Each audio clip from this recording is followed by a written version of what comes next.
Hello, this is Mary Cole with Good Story Company. Welcome to the YouTube channel. If you're a new viewer or a old hand at our videos, I like to talk about a perennial topics of interest to writers in all categories. Today we happen to be talking about my personal favorite category. Well, I don't know about favorite, but my specialty and where I really cut my teeth in the industry, and that is children's books, specifically the question of middle grade versus young adult, or to use the lingo, MG versus YA. This is a question that I hear all the time. Somebody brings to me a manuscript of indeterminate length that's sort of maybe 40, 50,000 words. And that's an in-betweener length between middle grade and YA. And they're like, I don't know what I've written here. I think it's middle grade, but I don't know. Can you shed some light? In my book, Writing Irresistible Kidlit, I have a chapter that outlines kind of the main broad strokes differences between middle grade and YA. But not everybody has read the book. Not everybody has the time. So I'm going to synopsize best as I can in this video the key differences, and maybe that'll shed some light on your manuscript if you have kind of an in-betweener manuscript. So children's publishing is very segmented into various categories because we have to account for not only different ages, different developmental stages, different reading abilities in our readership in a way that adult publishing does not. So that means we have a 9-year-old reader and we have a 16-year-old reader, and they are completely different on many, many metrics. You would think that the difference there is only 7 years, but for a 9-year-old, that's most of their lifetime, and for a 16-year-old too. And so those differences cannot be understated. Now, middle grade specifically deals with readers who are about 9 to 12 years old and characters who probably are 11 to 13. The reason being is readers like to read up, and experienced characters who are seen as a little more sophisticated have a little bit more potential for independent adventure. A 9-year-old is probably not going to be able to run around and defeat bad guys in the neighborhood. A 13-year-old might be able to get away with it. So we write slightly older characters than we intend our readers to read. In YA, our characters tend to be 15 at the very earliest and above, mostly 16, 17, and 18. The reason I'm avoiding 14 and mostly 15 is that it's kind of a gray area in between. It's kind of like a freshman in high school. You're not really necessarily entrenched in high school yet, but you're totally over middle school already. And that's just kind of a difficult area to catch readerships, because remember, if they're reading up, your readers for a 14-year-old might still be in middle school. They won't have the frame of reference of high school. So usually for YA, we kick in junior year, senior year, or the summer after senior year for our character ages. Word count varies widely. For middle grade, especially younger middle grade, you do have to account for reluctant readers who are not as strong in their independent reading skills just yet. And so on the lower end, you can have manuscripts that are like 25,000 words. It used to be that 35,000 words was a recommendation for middle of the road middle grade. That has sort of crept up, especially if you're writing fantasy. You can go up to 65,000 words, even higher. I would personally try to keep it as tight as possible because you want to be showing tight, unbloated manuscripts when you're out on submission. But fantasy, because there's a lot more world building, a lot more plot expectation on a fantasy, paranormal, science fiction kind of manuscript, you have a little bit more runway in terms of word count. For YA, 45,000 words would be a bare minimum, and a lot of agents will not look at a manuscript at that length necessarily, especially if it's a fantasy, paranormal, or any other kind of science fiction, historical. Historical also has a lot of detail and world building that you need to get in there. So I would say 60,000 words is a little more comfortable for contemporary young adult. You're getting up into 75, 80,000, and then fantasy can go up from there. Whatever you write, I would keep it under 100,000 words, because for a debut, that's a little long and people's eyebrows will start to go up a little bit.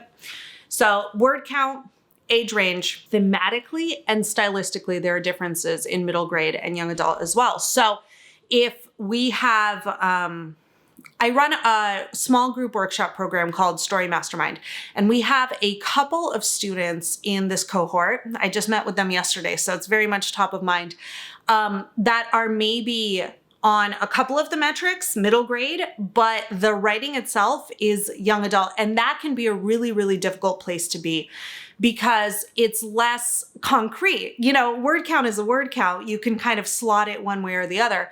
But when I say something like, well, this feels YA, you know, it's really hard to ascertain in your own writing.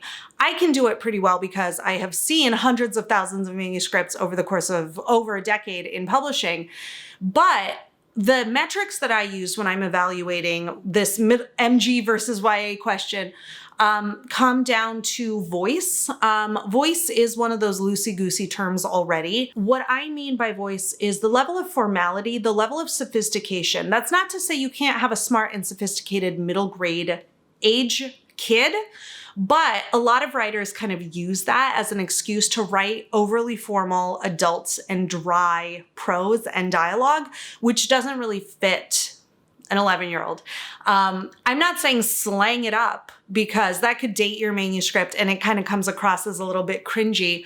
But that being said, shorter sentences, a little bit more energetic word choice that's consistent with the age group, saying car versus vehicle, for example, that really, really affects the overall impression of character age. Same with level of sophistication. If we are using these sort of long syntactical sentences with a lot of different clauses, it may not necessarily be as reflective of the middle grade character or the middle grade reader. Remember, those kids are still getting tuned up on their independent reading abilities. As for YA, you can be more sophisticated. I'm not saying that readers of either category are not capable of complex thought and understanding complex ideas, but it's the sort of complex language, complex verbiage, complex vocabulary that can really make sort of a difference between the middle grade and YA consideration. We also have that word choice that I talked about, whether it's consistent with the age group. And we also have other kind of soft markers that are like, for example, the level of darkness and how what you talk about in your plot. For example, in middle grade, if you want to deal with addiction, you can actually deal with a serious topic like addiction for both age groups.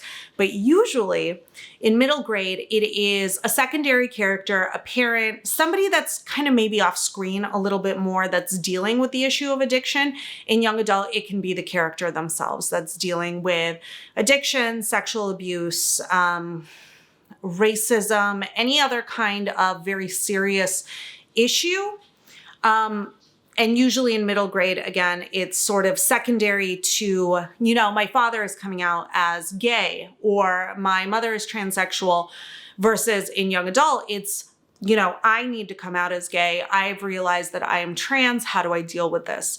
So there's that sort of thematic element when it comes to some of these more serious issues that you may want to tackle. I think that the issues are good to tackle depending on how you do it, depending on what your intentions are, because there are tons of kids that are dealing with serious things in their lives. But you have to understand something very important about middle grade is that your reader is not necessarily the purchaser of the book. You still get those parents, those teachers, those religious leaders, those librarians, those other parental figures that are going to be sort of screening what your reader is reading more so than in YA. YA, you're going to get people who are buying their own books more often, choosing what they want to read, sort of applying their personal tastes and their personal situations to what they're choosing. In middle grade, you may run into more gatekeeper resistance that extends to swearing, that extends to how dark a book gets, how deeply felt a book gets. I still want to plant the idea that these readers are capable of appreciating intense complexity, intense emotion, subject matter. It's just how it's handled that sort of really makes the decision between middle grade and young adults. So you have to see how directly you're sort of staring into the void in your manuscript. That might give you an answer on middle grade versus young adult. This is obviously a very comprehensive topic.